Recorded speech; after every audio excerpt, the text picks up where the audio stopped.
Tere! Minu nimi on Erin Kuldkepp ja ma hoian käes 2 klaasimarju. Ühes on kaunid punased maasikad ja teises on sinised mustikad. Vaadake, need marjakesed on ühtmoodi head meile. Aga mida need marjad ei tee, on see, et nad ei ürita olla keegi, kes nad või miski, mis nad ei ole. Ehk siis maasikad ei ürita olla mustikad ja vastupidi. Ja see oli siis algus teemasse või sissejuhatus väikesesse teemasse, mille siis Karoliine Aus mulle püstitas. Ja selleks oli siis eristumine sotsiaalmeedias, aga ma laiendan seda. Ja selles mõttes mitte ainult sotsiaalmeedias, vaid üleüldse inimestena.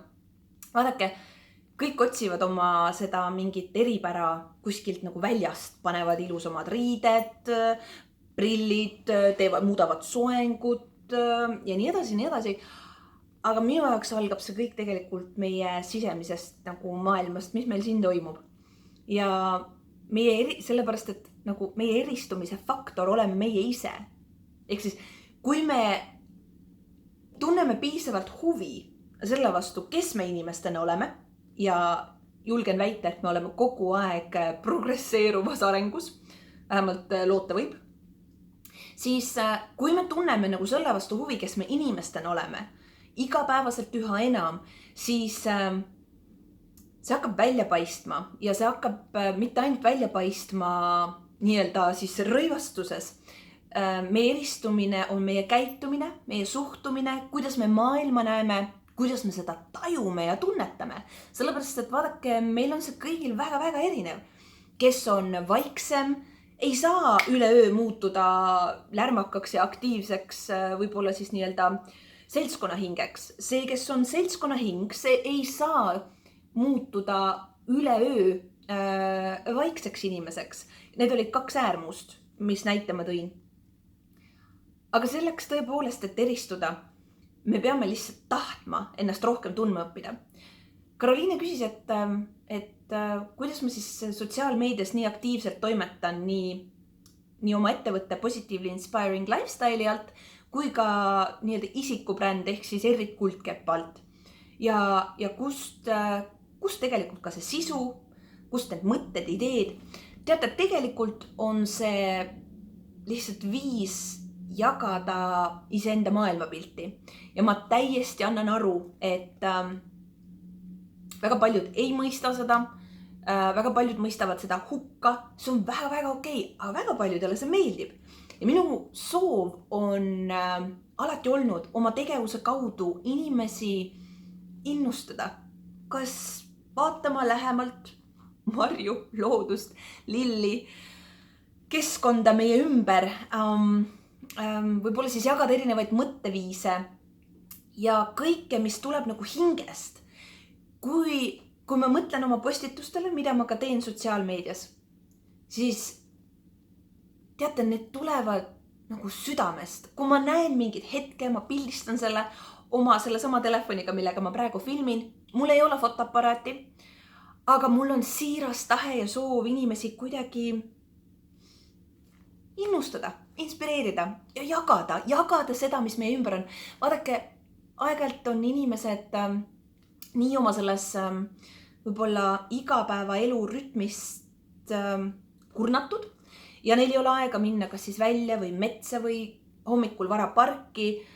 Aga minul on ja mulle sobib see ja miks mitte siis võtta see hetk üles ja jagada seda teistega.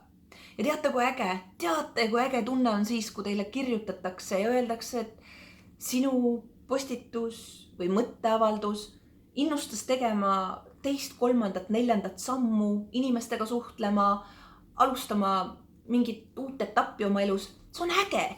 Ja minu arust, andke andeks, minu arust on täpselt nii, et ma võtan isiklikult, et minu elu on see, mis mul on ja selles vormis, nagu ta on ta mul üks. Ja meie enda võimalus on teha sellest parim. Ja me võime ennast kas siis nurka suruda ja mõelda, et teised teevad paremini või avada ennast avada ennast uutele võimalustele vaadata enda sisse, uutele võimalustele jagada seda, mida me näeme või kogeme teistega. Seega, jätke meelde, kes iganes seda vaatab. Teie eristumise faktor olete teie ise. Ja mida valjemaks te muutute, valjemaks ma mõtlen ka võib-olla sotsiaalmeedias, mitte see, et te karjute kellegi peale, aga lihtsalt teid on palju, siis tekib pooldajaid, tekib vastuolijaid, tekib neid, kes on vahepealsed. See on okei. Selles mõttes, et kui te teate, südames tunnete, miks te seda teete, siis ma ei tea, iseenesest on ju kõik üli hästi, kui te ei lase ennast mõjutada välistel teguritel. Sest igasuguseid arvamusi on ja see on okei, see on inimeste nende arvamused, las nad olla.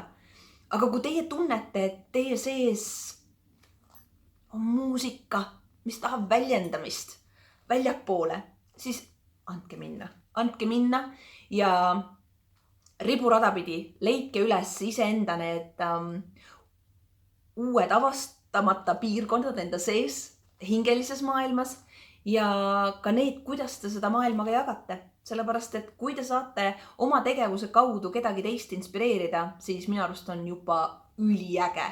Sellepärast, et sealt hakkab pihta üks dominoefekt ja kes teab, milleni te mõne teise inimese võite viia heas mõttes või siis võib-olla tõesti suunate ka neid endid võib-olla siis rohkem sissepoole vaatama.